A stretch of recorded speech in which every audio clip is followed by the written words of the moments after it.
মাঝে মাঝে অ্যাডভার্টাইজ দেয় কি জানেন, বলে আমি আশেপাশে আছি যখন করে ঠুস করে ঢুকে যেতে পারি, এরকম কথা বলে কিনা বলেন?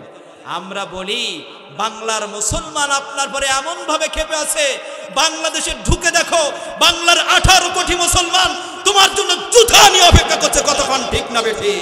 সম্মানিত ভাইরা আমার খেয়াল করুন, বিশ্ব নবীর কাছে সাহাবারা বলেছেন ইয়া রাসূলুল্লাহ ইয়া হাবিবাল্লাহ, আপনি যে কথা বলছেন এই কথাগুলো কোরআন দিয়ে কথা বলতে হবে, এই কথাগুলো দলিল ভিত্তিক হতে হবে, তাই ছাড়া আমরা কথা শুনবো না। হযরত সালমান ফারসি রাদিয়াল্লাহু তাআলা আনহু, তিনি তার বাড়ি ছিল ফ্রান্সে, প্যারিসে বাড়ি ছিল।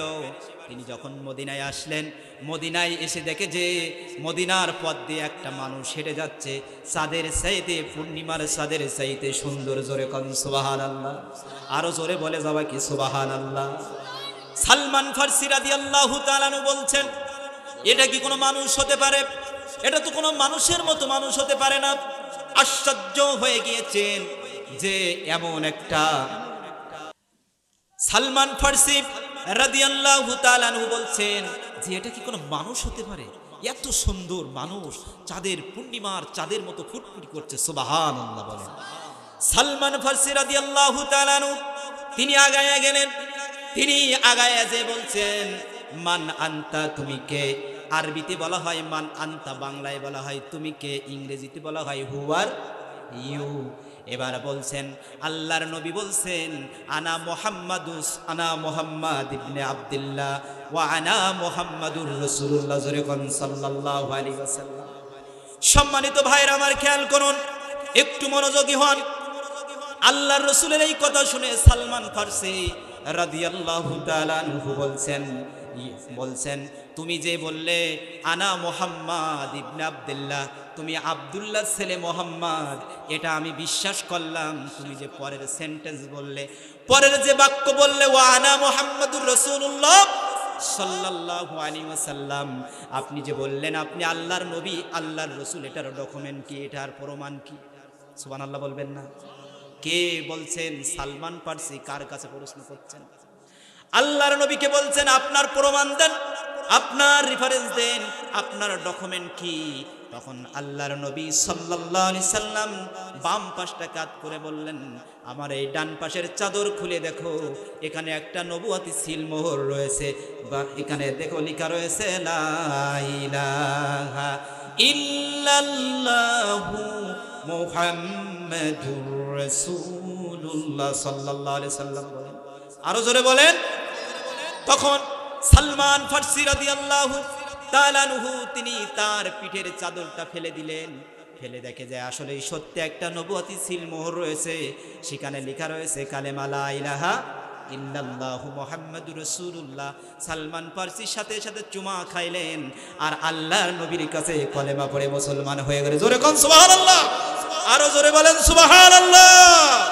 দেখেন আল্লাহর নবীকে ডকুমেন্ট চাচ্ছেন যে আপনি যে আল্লাহর নবী, আপনি যে আল্লাহর রাসূল, এটার ডকুমেন্ট চাইলেন। তাহলে বিশ্বনবীর কাছে যদি ডকুমেন্ট দিয়ে কথা বলতে হয় বিশ্বনবীর, তাহলে বর্তমান যারা যে সমস্ত মুফতি মুহাদ্দিস আলেম উলামা কথা বলবে, আপনাদের একটাই বাক্য হবে হুজুর কোরআন হাদিস ছাড়া কোনো কথা মানি না কথা বলেন, ঠিক না বেটি? কারণ কোনো কিচ্ছা কাহিনী, হরিণের কিচ্ছা, বাপের কিচ্ছা, আবল তাবল এত কষ্ট করে এই মন সাজিয়েছেন, ঠিক কিনা বলেন? আজকের আমি দুটো বিষয় আলোচনা করব। আমি আমার তাফসিরের মধ্যে আলোচনার মধ্যে ঢোকার আগে কিছু আমি আলোচনা করে ঢুকতে চাচ্ছি, যেহেতু কিছু প্রাসঙ্গিক কথা বলতেই হয়, ঠিক কিনা বলেন? দুইটা বিষয় আজকে আমি একটু কথা মেসেজ আপনাদেরকে দিতে চাই। একটা হলো আল্লাহ রাব্বুল আলামিন এই কোরআনুল কারীম কেন নাজিল করেছেন, এই কোরআনুল কারীম কেন নাজিল করেছেন, আর আল্লাহর নবীকে কেন এই দুনিয়ায় পাঠালেন। দুইটা বিষয় কথা হবে। রাজি আছেন তো ইনশাআল্লাহ? শুনবেন তো আপনারা? সম্মানিত ভাইরা আমার খেয়াল করুন, এই কোরআন এসেছে কি জন্য? এই কোরআন এসেছে, এই কোরআনের একটা উদ্দেশ্য আছে না নাই? আরো জোরে বলেন আছে না নাই? এই কোরআনের একটা উদ্দেশ্য রয়েছে। এই কোরআন এমনি এমনি আসে নাই। আমরা কিছু মানুষ মনে করি এই কোরআন মনে হয় সকালে একটু তেলাওয়াত করব, পড়ে পড়ে তেলাওয়াত করব, আর একটু মুখের চুমা দিয়া তাকের পরে রেখে দেবো, এজন্য কোরআন এসেছে নাকি ভাই? এজন্য এসেছে নাকি? আবার এক শ্রেণীর মানুষ মনে করি এই কোরআন এসেছে মনে হয় গলায় তাবিজ লিখে ঝুলিয়ে রাখার জন্য এই কোরআন এসেছে মনে হয়। এই জন্য কি কোরআন এসেছে ভাই? এই কোরআনটা এসেছে অশান্ত সমাজটাকে শান্ত করার জন্য। জোরে কোন ঠিক না বেঠিক? অসভ্য মানুষটাকে সভ্য করার জন্য, অমানুষটাকে মানুষ বানানোর জন্য এই কোরআন এসেছে। চিল্লায় কোন ঠিক না বেঠিক? এই কোরআন এসেছে, বলবেন কে কি জন্য? এই কোরআন কি জন্য এসেছে বলবেন কে? সম্মানিত ভাইরা আমার খেয়াল করুন, এই কোরআন কি জন্য এসেছে? আল্লাহ পাক সূরা ইব্রাহিমের মধ্যে বলছেন, আমার সাথে পড়েন যারা পড়েন, আলিফ লাম রা কিতাবুন আনজালনাহু ইলাইকা লিতুখরিজান নাসা মিনাজ-যুলুমাতি ইলান নূর। জোরে জোরে বলে আল্লাহু আকবার। তাকবীর দিতে পারবেন না? ভয় পাচ্ছেন তাকবীর দিতে? নারায়ে তাকবীর, লিল্লাহি তাকবীর। আর কোন ভয় আছে ভাই? এক সময় তাকবীর দিলে আমরা তাকবীরের স্লোগান, আল্লাহর স্লোগান আল্লাহর জমিনে দিতে পারতাম না, ঠিক কিনা বলেন? তাকবীর দিলেই বলতো এটা নাকি জামাত শিবিরের স্লোগান। এটা কোনো জামাত শিবিরের ব্যক্তিগত স্লোগান? চিল্লায় বলেন, জামাত শিবিরের ব্যক্তিগত স্লোগান? এই স্লোগান কার? এই স্লোগান জমিন আল্লাহর, সবকিছু আল্লাহর। আপনি আমার, আপনি আল্লাহর, আপনি আল্লাহর, আমি আল্লাহর, সবাই আল্লাহর, জীবন আল্লাহর। তাই কথা চলবে আল্লাহর জমিনে। আর আল্লাহর জমিনে কথা বলতে গেলে বলে অনুমতি নিতে হবে 14 জায়গায়। কথা কান ঠিক না বেঠিক? সেই আল্লাহর জমিনে আল্লাহ খোলা মাঠ তৈরি করে দিয়েছেন। আলহামদুলিল্লাহ বলেন, আরো জোরে বলেন আলহামদুলিল্লাহ। তারা এমন একটা আমাদেরকে অত্যাচার করেছিল যে তাকবীর পর্যন্ত আমরা দিতে পারতাম না। চিল্লায় কান ঠিক না বেঠিক? আমাদেরকে জোরপূর্বক তারা অনেক কিছু করায় আছে এই ফেসিবাদী সরকার। কথা বলেন, চিন্তা করবেন। এই ফেসিবাদী সরকার, জালিম সরকারকে আমরা বলতে চাই একটা জিনিস সব সময় মনে রাখবেন, যে মানুষের জোর করে কখনো ভালোবাসা আদায় করা যায় না। কথা বলেন ঠিক না বেঠিক? আমাদেরকে অনেক হামলা দেখিয়েছে, মামলা দেখিয়েছে, ভয় দেখিয়েছে, চাকরি বিচ্যুতি করে দিয়েছে, ব্যবসাকে ধ্বংস করে দিয়েছে, বাড়িটাকে তারা ধ্বংস করে দিয়েছে, বাড়িতে ঘুমাতে দেয় নাই। আপনাদের দিকে এরকম দৃশ্য ছিল কিনা? তারা বলেছিল সেই ফেসিবাদী সরকার তার বাপের আইনকে প্রাধান্য দেওয়ার জন্য কোরআনের আইন একটা আর বলে আর একটা, বলে জাতির পিতা নাকি বঙ্গবন্ধু শেখ মুজিবুর রহমান। জাতির পিতা কে? আরো জোরে বলেন। তাহলে আল্লাহর ভাষায় জাতির পিতাকে ইব্রাহিম আলাইহিস সালাম। কিন্তু তার বাবার কে প্রাধান্য দেওয়ার কারণে তিনি আমাদেরকে জোর করেছেন, জোর করে করে বলেছেন যে আমার বাবাকে জাতির পিতা বলো, না হলে তোমাদের হামলা দিব, মামলা দিব, তোমাদেরকে হাজারো হাজার কেস দেয়া, তোমাদেরকে জেলের মধ্যে বন্দি করব। ঠিক কিনা বলেন? কিন্তু শুনে রাখবেন, আপনি জোরপূর্বক মানুষের ভালোবাসা আদায় করা যায় না। আপনি ভয় দেখিয়েছেন, আমরা অনেকেই ভয়ে আপনার বাবাকে জাতির পিতা বলেছি, আপনাকে বা আপনার বাবার জাতির পিতা বলেছি, ঠিক আছে, কিন্তু আল্লাহর অশেষ মেহেরবানি 5 আগস্টের পরে আপনার বাবার ছবিটা সেনাবাহিনীরা পর্যন্ত খুলে খুলে ফেলিয়ে দিয়েছেন। আল্লাহু আকবার। মিথ্যা? আরো জোরে বলেন মিথ্যা। তাহলে এখান থেকে শিক্ষা নিতে হবে। শুধু তাই নয়, মিডিয়ার মধ্যে আমরা দেখেছি ছোট্ট ছোট্ট বাচ্চারা আপনার বাবার ছবিতে যে গোবর মারছে, আবার কাদা মারছে। চিল্লায় কান ঠিক না বেঠিক? তাহলে বোঝা গেল আপনি জোরপূর্বক আপনার বাবাকে জাতির পিতা বলিয়েছেন। কিন্তু 5 আগস্টের পরে আমরা সবাই দেখেছি আপনার বাবার যতগুলো মূর্তি ছিল একটা মূর্তিও বাংলাদেশে নাই। চিল্লায় কান ঠিক না বেঠিক? আছে আছে। কিন্তু আল্লাহ রাব্বুল আলামিন কোরআনুল কারীমের মধ্যে যেটাই ঘোষণা করেছেন, মিল্লাতা আবিকুম ইব্রাহিম হুয়া সাম্মাকুমুল মুসলিমিন। আল্লাহু আকবার বলেন, জোরে বলেন আল্লাহু আকবার। আল্লাহ বলেছেন যে তোমাদের জাতির পিতা ইব্রাহিম আলাইহিস সালাতু ওয়াস সালাম। বলেন তো সেই ইব্রাহিম আলাইহিস সালাতু ওয়াস সালাম আমাদের জাতির পিতা আমাদের অন্তরে আছে না নাই? তাহলে বলেন তো জোরপূর্বক ভালোবাসা আদায় করা যায়? আরো জোরে বলেন যায়? সম্মানিত ভাইরা আমার খেয়াল করুন, আবার মাঝে মাঝে অ্যাডভার্টাইজ দেয়, কি জানেন? বলে আমি আশেপাশে আসি, যখন করে ঠুস করে ঢুকে যেতে পারি। এরকম কথা বলে কিনা বলেন? আমরা বলি বাংলার মুসলমান আপনার পরে এমন ভাবে খেপে আছে, বাংলাদেশে ঢুকে দেখো, বাংলার 18 কোটি মুসলমান তোমার জন্য জুতা নিয়ে অপেক্ষা করছে। কতক্ষণ ঠিক না বেঠি? কোরআনের বিরুদ্ধে লাগতে আসবেন না। আবু জাহেল কোরআনের বিরুদ্ধে লাগতে এসেছিল। আবু জাহেলের নাম কি ছিল? আবুল ইহকাম, তিনি ছিলেন জ্ঞানের পিতা। এই কোরআনের কাছে বিয়াদবি করার কারণে তিনি হয়ে গেলেন মূর্খের পিতা। আল্লাহু আকবার বলেন। হযরত ওমর বিশ্বনবীকে মারার জন্য গিয়েছিলেন, এই কোরআনকে সম্মান করার কারণে আল্লাহ পাক তাকে ইসলামের দ্বিতীয় খলিফা বানায়া দিয়েছেন। চিৎকার দিয়ে কোন সুবহানাল্লাহ, সুবহানাল্লাহ বলবেন না? অ্যাডভার্টাইজ দেয়, আমরাও বলি তুমি আসো, তোমার ওই আয়না ঘরেই পুরা হবে, ঠুস করে আসবা, ফুস করে ফাঁসিতে ঝুলানো হবে। কারণ তুমি যে নিরাপদ মানুষগুলোকে ফাঁসির কাস্টে ঝুলিয়েছো, বিনা অপরাধে তাদেরকে হামলা মামলা দিয়ে তাদেরকে শহীদ করেছো। আমরা মুসলমান, বাংলার মুসলমান, এই ব্যক্তির কারা কারা ফাঁসি চাই? দুই হাত তুই আল্লাহকে দেখা, আমরা সকলেই ফাঁসি চাই। সম্মানিত ভাইরা, আপনারা কষ্ট পাচ্ছেন? আলোচনা চলবে না শেষ করে দিব? কতক্ষণ চলবে? সারা রাত থাকবেন তো আপনারা? 1 ঘন্টা? আলহামদুলিল্লাহ। বলি, আমার তাফসিরের মধ্যে আমি কিন্তু এখনো ঢুকি নাই। আমার কিছু প্রাসঙ্গিক কথা আমি বলে আমার তাফসিরের মধ্যে স্টেপ বাই স্টেপ ঢুকবো। আশা করি আপনারা বসলে ভালো লাগবে। আল্লাহ সকলকে বসার তৌফিক দান করুন। সম্মানিত ভাইরা আমার, যে কথা বলছিলাম, আল্লাহ পাক এই কোরআনটা কেন পাঠালেন? আল্লাহ রাব্বুল আলামিন বললেন, হে নবী, আপনার পরে আমি একটা কিতাব নাজিল করেছি। যে কিতাবটা আপনার পরে নাজিল করেছি, আপনি মানুষদেরকে অন্ধকার থেকে টেনে টেনে আপনি মানুষদেরকে আলোর পথ দেখাবেন। জোরে কোন সুবহানাল্লাহ। তাহলে কোরআনের কাজ কি? অন্ধকারচ্ছন্ন মানুষ, ওই মানুষদেরকে আলোর পথ দেখাতে হবে। এখন আপনারা বলতে পারেন, হুজুর এই আলো কি আর অন্ধকার? এটা তো বুঝলাম না, এটা জানার দরকার আছে না নাই? আরো জোরে বলেন, আছে না নাই? আল্লাহ পাক বলছেন সেটাই জানালেন।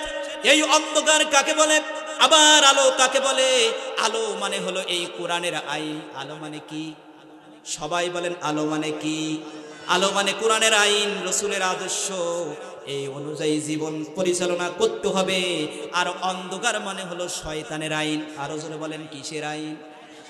নামাজ, এটা পড়া, নামাজ পড়া, রোজা রাখা, এটা হলো আল্লাহর আইন, এটাই হলো আলো। আর যারা হলো অন্ধকার হলো সুদ খাওয়া, ঘুষ খাওয়া, বনের সম্পদ ফাঁকি দেওয়া, জনগণের মাল ভক্ষণ করা, এটার নাম হলো অন্ধকার। এই কাজগুলো যারা করে ওদেরকে আলোর পথে আনার কথা বললেন কে? আরো জোরে বলেন কে? তাহলে অন্ধকারের পথ আমরা আল্লাহরটা মানবো না শয়তানেরটা মানবো? কারা শয়তানেরটা মানবেন একটু হাত তুলে দেখান। আলহামদুলিল্লাহ, আপনারা অ্যাক্টিভ আছেন, আলহামদুলিল্লাহ। তাহলে আমরা শয়তানেরটা ভায়োলেট করে দিব। একটু মনে পড়লো না বললে নয়। সম্মানিত বন্ধুরা আমার, এক গ্রুপের মানুষ কালেমা পড়তে পড়তে পাগল হয়ে যায়, কিন্তু কালেমার ব্যাখ্যাটা কিন্তু জানে না। চিল্লায় এখন ঠিক না বেটি? তারা বলে আল্লাহ বলেছেন, মান রাসূল বলেছেন, মান ক্বালা লা ইলাহা ইল্লাল্লাহু ফাদখালাল জান্নাহ। যে ব্যক্তি বলবে লা ইলাহা ইল্লাল্লাহ, আল্লাহ তারে জান্নাতে ঢুকায়া দিবে। জোরে কোন সুবহানাল্লাহ। জান্নাত তো মামুর বাড়ি না, শুধু লা ইলাহা ইল্লাল্লাহ পড়লাম আর রান খালাম, আপনি জান্নাতে চলে যাবেন। এরকম কি? জান্নাত কি মামুর বাড়ি নাকি? মামুর বাড়ি গেলেই দুধ কলা দিয়ে ভাত দিয়ে দেয় মামি, এরকম কিছু নাকি? জান্নাতটা অত সোজা নাই। জান্নাতের পথে হলো কাঁটা বিছানো। আল্লাহু আকবার। জান্নাতের পিছনে হলো, জান্নাতের পথে হলো কাঁটা, রক্ত, পিচ্ছিল রক্ত বিছানো। এই জান্নাতে যেতে হলে এই কালেমার ব্যাখ্যা আপনাকে বুঝতে হবে। শুধু যে লা ইলাহা ইল্লাল্লাহ বলেন, এটার মানে কি এটা আপনাকে জানা লাগবে। কতক্ষণ ঠিক না বে ঠিক? লা ইলাহা ইল্লাল্লাহ মানে হলো আল্লাহ ছাড়া কোনো মাবুদ নাই। শুধু কি এই পর্যন্ত? আল্লাহ ছাড়া কোনো মাবুদ নাই, আল্লাহ ছাড়া কোনো আইনদাতা নাই, আল্লাহ ছাড়া কোনো বিচারদাতা নাই, আল্লাহ ছাড়া কোনো সৃষ্টিকর্তা নাই। তাহলে এই আইনের মালিককে, জমিনের মালিককে, আইন চলবে কার? না কোনো তাগুতের। তাহলে কালেমার অর্থ হলো আল্লাহর আইন চলবে। আর লা ইলাহা ইল্লাল্লাহ মানে হলো আল্লাহর আইন ছাড়া যে সমস্ত আইন রয়েছে, যে সমস্ত মানুষ তৈরি করেছে, যে সমস্ত আল্লাহর বিরুদ্ধে আইন তৈরি করেছে, ওই আইনগুলোর নাম হলো তাগুতি আইন। অতএব কালেমা তাইবার অর্থ হলো আল্লাহর আইন ছাড়া মানি না, আর আল্লাহর বিপরীত যত আইন হয়েছে ওই আইনগুলোকে অমান্য করি। কথা বলেন, বুঝা গেছে? আল্লাহর আইন মানতে হবে, আল্লাহর বিপরীত বাইরে যত আইন রয়েছে ওই আইনগুলোকে ভায়োলেট করতে হবে, ডিলিট করে দিতে হবে। পারবেন তো ইনশাআল্লাহ? আর তারা কি করে? কালেমা পড়ে আর রান খায়, কয় হিল্লাল্লাহ। তারা ওই বলে ওরে বাবা দিনকাল ভালো না, ওই যাওয়ার দরকার নেই, কেস কাজ মায়ের ধরো দরকার নেই, আল্লাহর জমিনে আল্লাহ দিন প্রতিষ্ঠা আল্লাহ করবে। এরকম কিছু চেষ্টা করবে কারা? এই মিশন কোরআনের বিজয় করতে হবে, এই মিশন আল্লাহ পাক নবীকে দিয়ে পাঠিয়েছেন। আল্লাহু আকবার বলেন, আরো জোরে বলেন আল্লাহু আকবার। এই কালেমা অত্যন্ত গুরুত্বপূর্ণ। আপনি কালেমার ব্যাখ্যা বুঝলেন না, একটা উদাহরণ দিই, একটা উদাহরণ দিলে আপনারা বুঝবেন। ভাই কষ্ট পাচ্ছেন, একটা উদাহরণ দিব। আপনাদের এলাকায় বিয়ে বলে তো, বিয়ে বলে না? একটা ছেলে আর একটা মেয়েকে যখন বিবাহ দেওয়া হয়, একটা ছেলে কি বলা হয়, অমুকের মেয়ের সাথে অমুকের ছেলের এত টাকা দেলমোহরে বিবাহ করতে তোমাকে আসিয়াছে, তুমি কি রাজি আছো, কবুল? তখন মেয়েটা কি বলে, স্বামী কি বলে, আলহামদুলিল্লাহ কবুল আছে। ছেলে কি বলে, আলহামদুলিল্লাহ কবুল আছে। জ্ঞানীদের জন্য কথা বলছি, শুনুন, অ্যাক্টিভ আছেন? আমি হাসার জন্য কথা বলছি না, জ্ঞানীদের জন্য বলছি, শুনুন। যখন এই বিবাহটা হয়েছে, কবুল করে নিয়ে চলে গিয়েছে বাড়িতে, স্বামীর বাড়িতে বউটা নিয়ে গিয়েছে। নিয়ে যে প্রথম দিন রাত্রে, প্রথম দিন সকালে এরকম একটা লিস্ট ধরিয়ে দিয়েছে।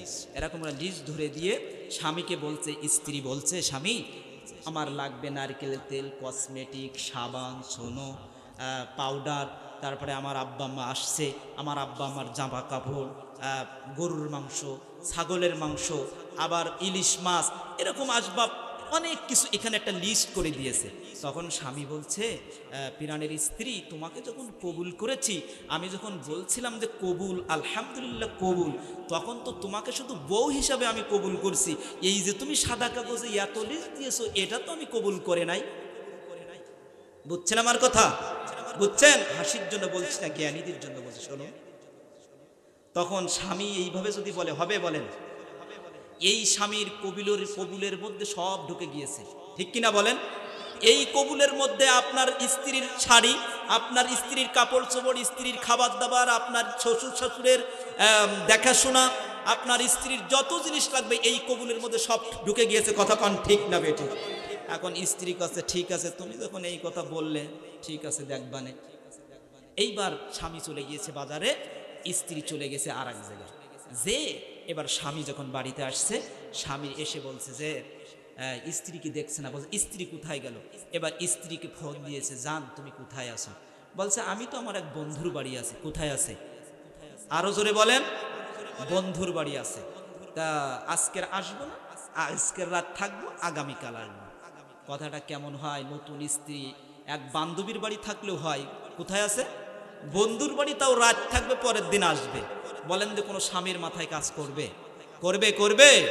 তাহলে যদি স্ত্রী যদি এইভাবে বলে, স্ত্রী এবার বলছে, শোনো স্বামী, তোমার কবুলের মধ্যে তুমি শুধু আমাকে স্ত্রী হিসেবে কবুল করেছো, আমার কাপড় চোপড়, আমার যেখানে যা লাগবে এগুলো তুমি দিবা না। তা আমি যখন কবুল করেছিলাম, এই কবুলের মধ্যে শুধু শর্ত ছিল না যে তোমার ঘরে থাকবো, আমি তো অন্য মানুষের ঘরেও থাকতে পারি। কথা বুঝেছেন? সম্মানিত মুসলমান খেয়াল করুন, এই কোরআন, এই কালেমার মধ্যে যখনই আপনি আল্লাহর কাছে লা ইলাহা ইল্লাল্লাহ পড়ে নিয়ে স্বীকার করেছেন, এই কালেমার মধ্যে নামাজ ঢুকে গিয়েছে, এই কালেমার মধ্যে রোজা ঢুকে গিয়েছে, এই কালেমার মধ্যে হালাল ব্যবসা ঢুকেছে, এই কালেমার মধ্যে ফরজ পর্দা ঢুকেছে, এই কালেমার মধ্যে আল্লাহর জমিনে আল্লাহর দ্বীন কায়েম করতে হবে, এটাও ঢুকে গেছে। কতক্ষণ ঠিক না বেঠি? আপনি বলবেন শুধু নামাজ মানবেন, রোজা মানবেন, আল্লাহর দ্বীন কায়েম মানবে না, আপনি পরিপূর্ণ ইমানদার হতে পারবেন না। চিন্তা করেন। আমার আলোচনা কষ্ট হচ্ছে আপনাদের বুঝতে ভাই। কোরআনের একটু অংশ মানবেন, একটু মানবেন না, এটা করলে মুসলমান হতে, পরিপূর্ণ মুসলমান হতে পারবেন?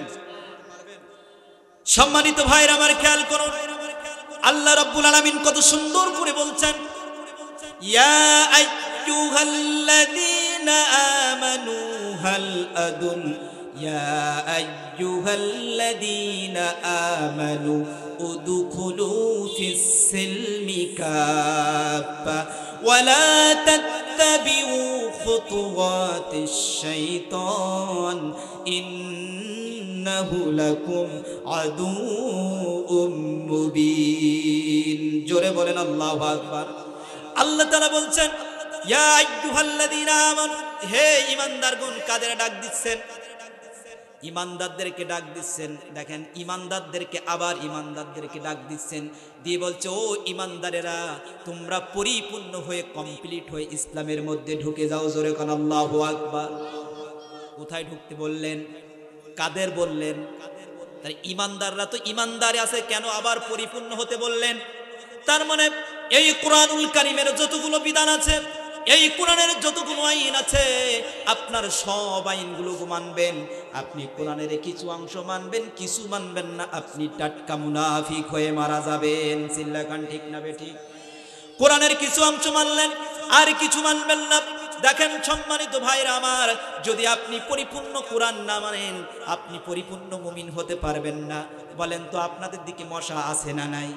মশার সিজন যখন আসে, আপনারা মশার কামড় থেকে বাঁচতে হলে আপনারা কি করেন? মশারিটা, এই তো বুঝছেন, আপনারা তখন মশারি টাঙান। এই মশারির মধ্যে আপনি বলেন, হুজুর আমি তাহাজ্জুদ গুজরি, আমি 5 ওয়াক্ত নামাজ পড়ি, হুজুর আমি মশারির মধ্যে যাব, কিন্তু এক হাত বের করে দেব মশারি থেকে, ডান হাতটা বের করে দিবেন। মশারি থেকে কি করবেন? মশারি থেকে ডান হাত বের করে দিবেন। মনে হয় আপনার মশাই ডান হাতে কামড়াবে না? কামড়াবে। তাহলে মশা থেকে বাঁচতে হলে আপনার কি করতে হবে? আরো বলেন, জোরে বলেন। মশারির মধ্যে সম্পূর্ণ কমপ্লিট আপনার শরীরটা ঢুকে যেতে হবে। যদি আপনি হাত পা বের করে রাখেন, আপনার হাতে কামড়া দেবে, আপনার পায়ে মশা কামড় দেবে। কতক্ষণ ঠিক না বেঠিক? সম্মানিত বন্ধুরা আমার, ওই রকম ভাবে কোরআনের প্রত্যেকটা কথা, প্রত্যেকটা আইনকে যদি আপনি না মানেন, আল্লাহর কসম দিয়ে বলি, যেমন ভাবে হাত বের করে দিলে মশাই কামড় দেয়, ওই রকম ভাবে আপনি আল্লাহর দরবারে পরিপূর্ণ মুমিন হতে পারবেন না। বুঝছেন কথা? পরিপূর্ণ চলে যাচ্ছে, আলোচনা করবেন? আচ্ছা ঠিক আছে। সম্মানিত ভাইরা আমার, খেয়াল করেছেন আমার কথা কি বুঝে আছে নাকি? আছে আছে, বুঝে আছে? সম্মানিত ভাইরা আমার, আরেকটা উদাহরণ দিই। এই কাগজটা দেখছেন ভাই, সাদা কাগজটা এক পাশে লিখে দিলাম জ্বলন্ত আগুন। কি লিখে দিয়েছি? জ্বলন্ত আগুন। আর এক পাশে লিখে দিয়েছে অথই পানি। বলেন তো এই কাগজটাকে আগুনে পুড়বে? লিখা রয়েছে পুড়বে। পানি লিখা রয়েছে, পানিতে ভিজবে, ডুববে?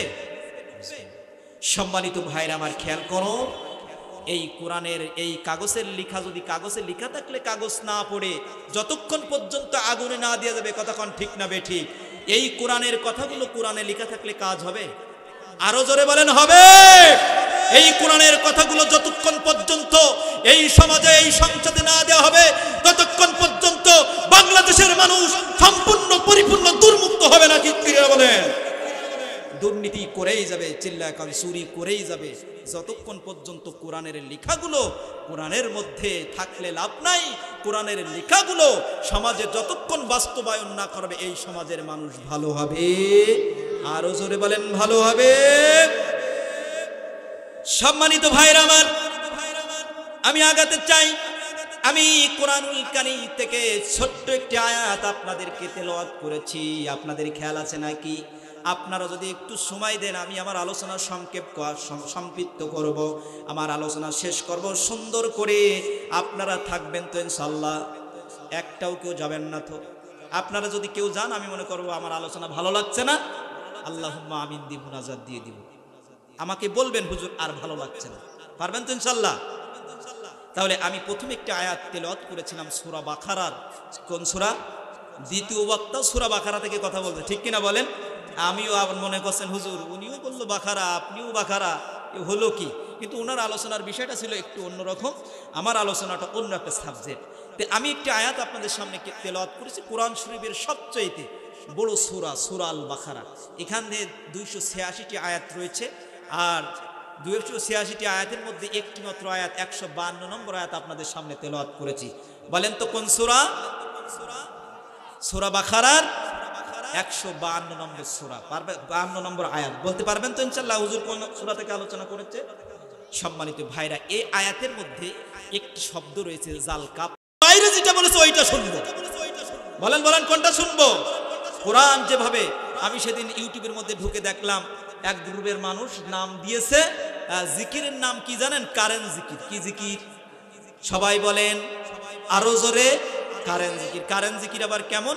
হুজুর এখানে আলোচনা করছে, ঠাস করে হুজুরের একজন এসে কারেন্টের মতো শর্ট করেছে, নাম দিয়েছে কি জিকির।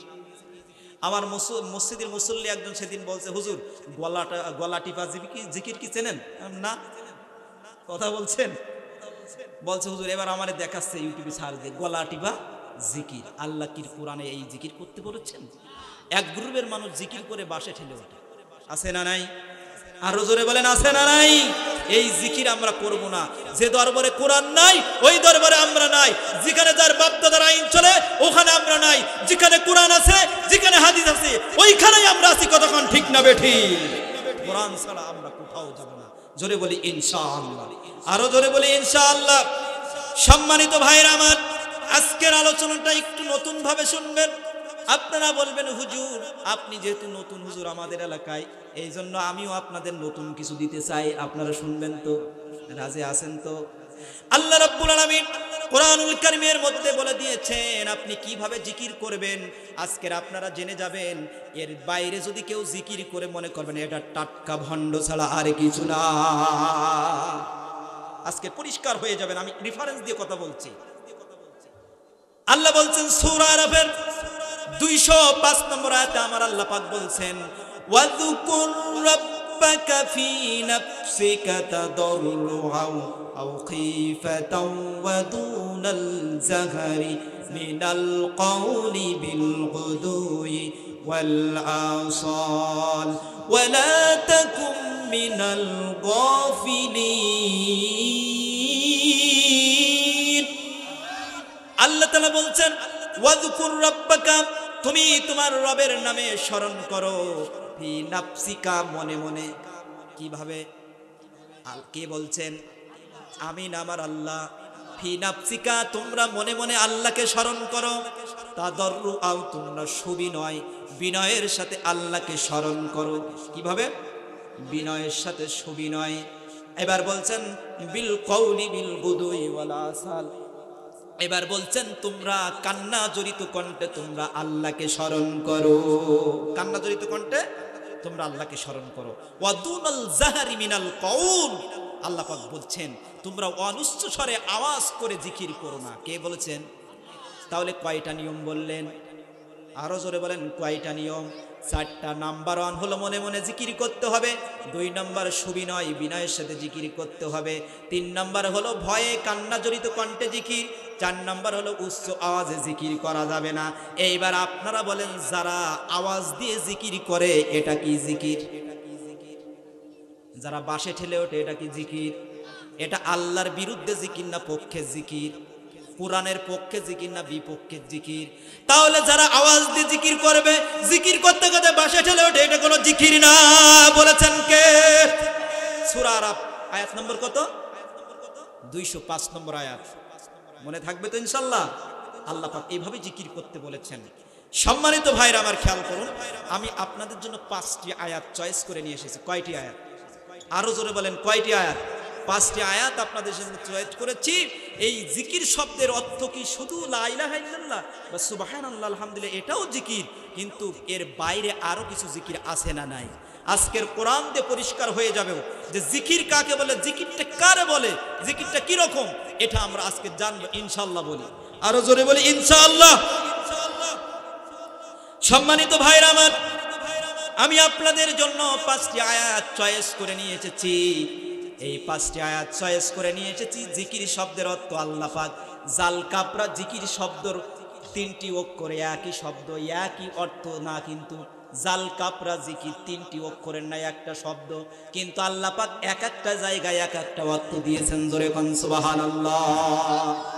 আল্লাহ রাব্বুল আলামিন জিকির শব্দের 1 নম্বর অর্থ করলেন। আমার সাথে পড়েন যারা পারেন।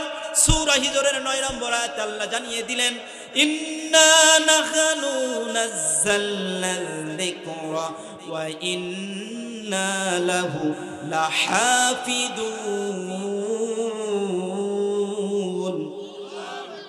আল্লাহ তাআলা বলছেন ইন্না নাহনু নাযালনা যিকরা, নিশ্চয় আমি এই জিকিরকে নাজিল করেছি। তার মানে এখানে জাল কাপরা জিকির মানে কি? কোরআন। জিকির মানে কি বলেন? কোরআন। আল্লাহ পাক বলছেন এই কোরআনকে আমি নাজিল করেছি। শুধু আমি নাজিল করে ক্ষান্ত নাই, এই কোরআনের বিরোধিতা যারা করতে আসবে, কোরআনকে যারা উৎখাত করতে আসবে, আমি আল্লাহ রাব্বুল আলামিন এই কোরআন নিজেই হিফাজত করব। জোরে কোন সুবহানাল্লাহ। তাহলে কোরআন কার? আরো জোরে বলেন কোরআন কার? হিফাজত করবেন কে? কেউ যদি কোরআনের সাথে গাদ্দারি করতে আসে বলেন তো সে নিশ্চিহ্ন হয়ে যাবে কিনা বলেন? ফিরাউনের মতো নমরুদের মতো এত পাওয়ারফুল আবু জহেল তো ধুলোর সাথে একেবারে নিশ্চিহ্ন হয়ে গেল। নমরুদকে মারতে আল্লাহর একটা ন্যাংলা মশা লেগেছিল, তাও ভালো মশা না। নমরুদকে মারছিল কি মশা দিয়ে? ন্যাংরা মশা দিয়ে। ফিরাউনকে এত বাহাদুরি, ফিরাউনকে পানিতে সুবাই সুবাই মেরেছে। কথা বলেন। আবু জাহেলকে মেরেছে দুইটা ছোট্ট ছোট্ট বাচ্চা দিয়া। আর তুমি তো লেডি ফিরাউন, তুমি বলেছিলে 41 সাল যাবা, আল্লাহ তোমাকে এমন দেখাই দিয়েছে 24 সাল পার হয় নাই। কথা কার না? এ ক্ষমতা কার? এ ক্ষমতা কার? 5 আগস্টের বেলা 12টা পর্যন্ত তিনি স্ট্রং, গুলি চালাও। কথা বলেন না কেন? গুলি চালাও, সব মানুষ মরুক, আমার বাবার দিন ঠিকঠাক। কথা বলেন না কেন? কিন্তু আল্লাহর কি খেলা দেখেন। 5 আগস্টের বেলা 2টোর পরে তিনি 45 মিনিটও বাংলাদেশে থাকার ক্ষমতা হয় নাই। এ খেলা কার? আল্লামা দেলোয়ার হোসেন সাইদি বলে গিয়েছিলেন, আল্লামা সাইদি বলেছিলেন এমন একটা দিন আসবে তুমি ইঁদুরের গর্ত পাবে না বলানোর জন্য। কথা বলেন না কেন? 12 কোটি ঝাঁকা দিবে গাছের গোড়া ধুলে, মামুর বাড়ি দিল্লি যেয়ে পড়বা। কোথায় আছেন উনি? দিল্লি, অন্য কোন দেশে ঠাই নাই। এই কোরআনের সাথে যারাই বেয়াদবি করতে এসেছে তারাই নিশ্চিহ্ন হয়ে গেছে। কতক্ষণ ঠিক না বেঠি? আবু জাহেল কোরআনের বিরুদ্ধে লাগার কারণে আবু জাহেলের যে বাড়িটা ছিল ওইটা এখন আন্তর্জাতিক টয়লেটখানা। কথা বলেন। যে হাজিরা যায়, হাজি সাহেবরা ওখানে একটু টয়লেট করে আসে। কথা বলেন না কেন? আরো জোরে বলেন। কি কারণে? কোরআনের বিরুদ্ধিতা করার কারণে, আল্লাহর দ্বীনের বিরুদ্ধিতা করার কারণে আজকে তার বাড়িটা টয়লেটখানা। আমরাও আওয়াজ দিতে চাই, আমরা সরকারের কাছে বলতে চাই এই খুনি হাসিনার নামে বাংলাদেশে একটা টয়লেট হোক। কারা কারা রাজি? কারণ সে যে কাজ করেছে, হাজারো হাজার মানুষকে হত্যা করেছে। কথা বলেন না কেন? আমরা বাংলার জমিনে তার ফাঁসি চাই। আরো জোরে বলি কি চাই? ফাঁসি চাই। তাহলে জিকির শব্দের প্রথম নম্বর অর্থ কি মনে আছে আপনাদের? জাল কাপ র জিকির। এই কোরআনের বিরোধিতা যেই করতে আসবে আল্লাহ ঘোষণা দিয়েছেন সে কাফের। আপনি আব্দুর রহমানের ছেলে হতে পারেন, আপনি আব্দুল্লাহর ছেলে হতে পারেন, আপনার নাম আব্দুল্লাহ হতে পারে, আপনার নাম আবু হুরাইরা হতে পারে। আল্লাহর কসম দিয়ে বলি, আপনি যদি কোরআনের বিরোধিতা করেন, আপনি যদি কোরআনের বিরোধিতা করেন, আল্লাহর ঘোষণায় আপনি কাফের। এই আমার ঘোষণা আল্লাহর। আরো জোরে বলেন কার? আবু জাহেল কাফের হয়েছে কি কারণে বলেন? আরো জোরে বলেন।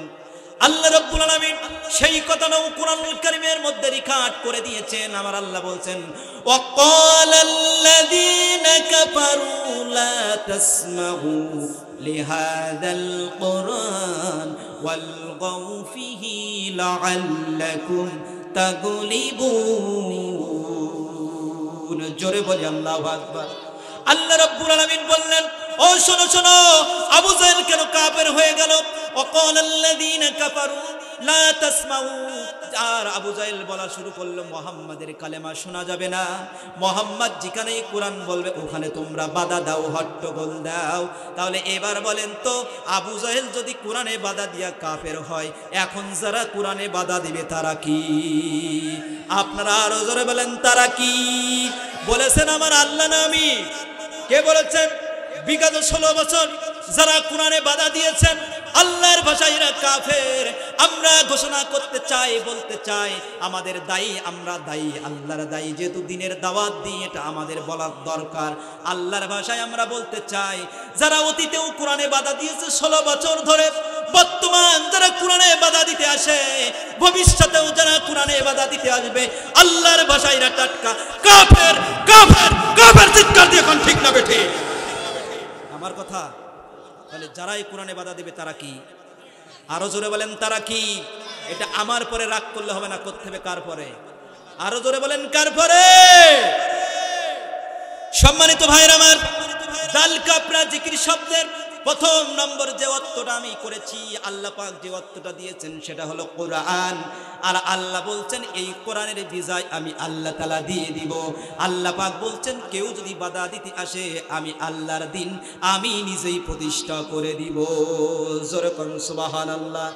আল্লাহ রাব্বুল আলামিন সেই কথাটাও বললেন, ইউরিদুনা লিয়ুতফিউ নূরাল্লাহি বিআফওয়াহিহিম ওয়াল্লাহু মুতিম্মু নূরি ওয়ালাউ কারিহাল কাফিরুন। আল্লাহ তাআলা বলছেন ইউরিদুনা লিয়ুতফিউ নূরাল্লাহ, তারা চায় তারা আবু জাহেল আর উতবা সাইবা ওরা চায় যে কোরআনের বিরোধিতা করতে, কোরআনের আইনকে নিভায়া দিতে চায়, কোরআনের আইনকে তারা স্থগিত করে দিতে চায়। কিন্তু আমার আল্লাহ বললেন ওরা চাইলেই পারবে না। ওয়াল্লাহু মুতিম্মু নূরি, আমি আল্লাহ আমার কোরআনের আইন জ্বালায়া দিব। সুবহানাল্লাহ।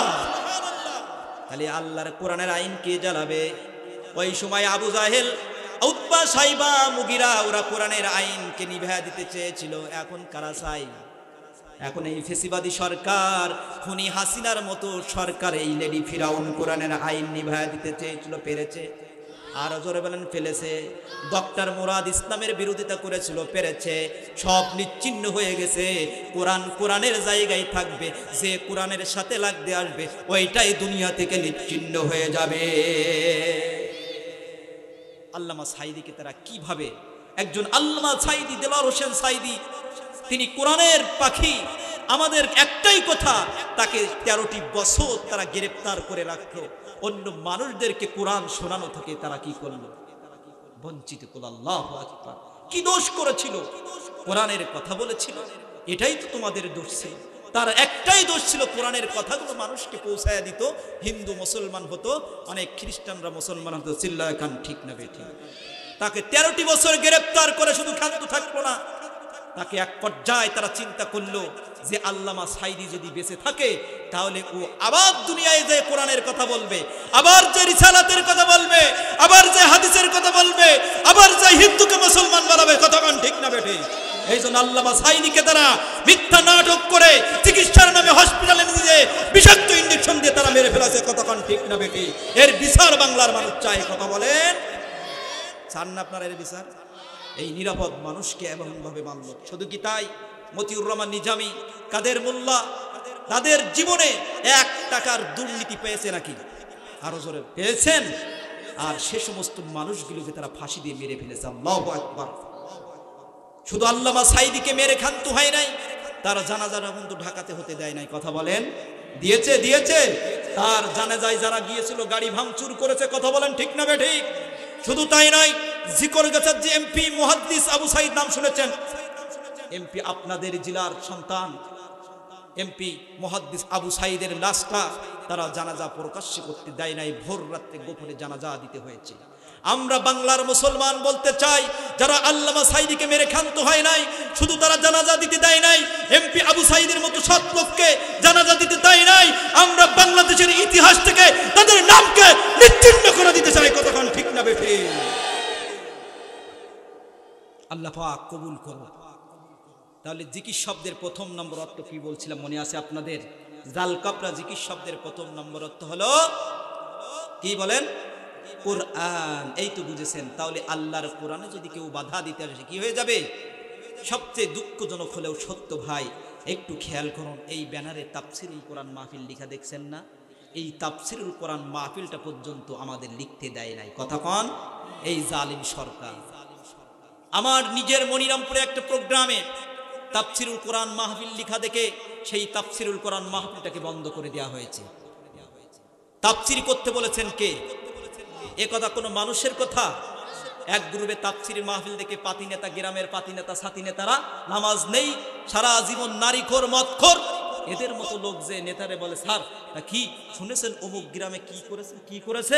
তা ব্যানারে তাফসিরুল কোরআন মাহফিল লিখেছে। কি হয়েছে ওখানে? তাফসিরুল কোরআন মাহফিল কোরআন থেকে হবে না। স্যার আপনি জানেন এই তাফসিরুল কোরআন মাহফিল কারা করে? বাংলাদেশের জামাত শিবির যারা করে, ওরাই তাফসিরুল কোরআন মাহফিল করে। তাফসিরুল কোরআন মাহফিল কি জামাত শিবিরের? এটা করতে বলেছেন কে? আল্লাহ বলেছেন, আমি আজকে রেফারেন্স দিচ্ছি, আয়াতগুলো আপনারা টুকে নেন দয়া করে, আপনারা বাড়িতে যে মিলাবেন যে হুজুর ভুল বললেন না ঠিক বললেন না ভুল বললেন, পারবেন তো ইনশাল্লাহ? সম্মানিত ভাইরা আমার খেয়াল করুন, তাফসীরুল কোরআন মাহফিল লিখতে হবে, এই কথা আমার আল্লাহ ঘোষণা করেছেন ১৫০০ বছর আগে। এটা কোনো জামাত শিবিরের কথা নয়। আমার আল্লাহ বলছেন সূরা নাহল আয়াত নম্বর ৪৪, মাঝপথের আয়াতের মাঝখানে দেখবেন আল্লাহ পাক দিয়েছেন ওয়া আনজালনা ইলাইকাল যিকরা লিতুবাইয়িনা লিন-নাস। আল্লাহ রাব্বুল আলামিন বলছেন, হে বিশ্ব নবী, আমি আপনার পরে একটা কোরআন পাঠিয়েছি, এই কোরআনকে আপনি মানুষের মাঝে তাফসীর করে করে শোনাবেন। জোরে কোন সুবহানাল্লাহ। তাহলে তাফসীর করতে হবে বলেছেন কে? তাহলে যদি পাতি নেতা সাথী নেতারা কয় যেটা জামাত শিবিরের প্রোগ্রাম হবে, কারণ আমার আল্লাহ বলেছেন, এই জন্য রব্বুল আলামিন বলছেন তাফসীর মানে হলো ব্যাখ্যা করা। তাফসীর মানে কি? ব্যাখ্যা করা। ইংরেজিতে বলা হয় অ্যানালাইসিস। খুলে খুলে মানুষকে একটু বুঝাইয়া দাও। বলেন তো, আমি যদি শুধু বলি যে ফাযকুরুনি আযকুরুকুম আশকুরুলি ওয়ালা তাকফুরুন, যে আল্লাহ বলছেন তোমরা আমাকে স্মরণ করো, আমি তোমাদের স্মরণ করব, তোমরা আমার অকৃতজ্ঞ হও না কৃতজ্ঞ হও, এটুক বলে আমি মুনাজাত দিয়ে চলে গেলাম, আপনারা বুঝবেন কিছু? তাফসীর করার দরকার আছে না নাই? এই জন্য সম্মানিত ভাইরা আমার, এই জন্য আল্লাহ পাক তাফসীর করতে বলেছেন। এবার আপনাদের কাছে একটু প্রশ্ন নিতে চাই, বলেন তো নাস মানে কি? মানুষ। কিন্তু আল্লাহ পাক এই আয়াতের মধ্যে লিন-নাস ব্যবহার করেছেন। এখন আপনাদের কাছে একটু প্রশ্ন নিতে চাই, বলেন তো এই কোরআনটা মরা মানুষের জন্য নাজিল হয়েছে না জীবিত? আরো জোরে বলেন, সবাই বলেন, জোর হলো না, আরো জোরে বলেন। এখন প্রশ্ন নিতে চাই, তাহলে আপনারা বললেন কোরআন জীবিত মানুষের জন্য নাজিল হয়েছে, এখন আর একটু প্রশ্ন নিতে চাই, বলেন তো এই কোরআনটা মারা যাওয়ার পরে বেশি কাজে লাগায় না জীবিত অবস্থায়? আপনারা তো দুটাই বললেন, যে আল্লাহ পাঠাইছে জীবিত মানুষের জন্য, আর আপনারা বলছেন আবার মরা মানুষের জন্য লাগান। কথাটা কিরকম হলো? সম্মানিত ভাইরা খেয়াল করুন, আল্লাহ পাক এখানে নাস মানে মানুষ, কিন্তু আল্লাহ এখানে নাস না দিয়ে কেন লিন-নাস দিলেন? আল্লাহ রাব্বুল আলামিন লিন-নাস দিয়ে বুঝিয়ে দিলেন, এটা আমি জীবিত মানুষের জন্য নাজিল করেছি। জোরে কোন সুবহানাল্লাহ।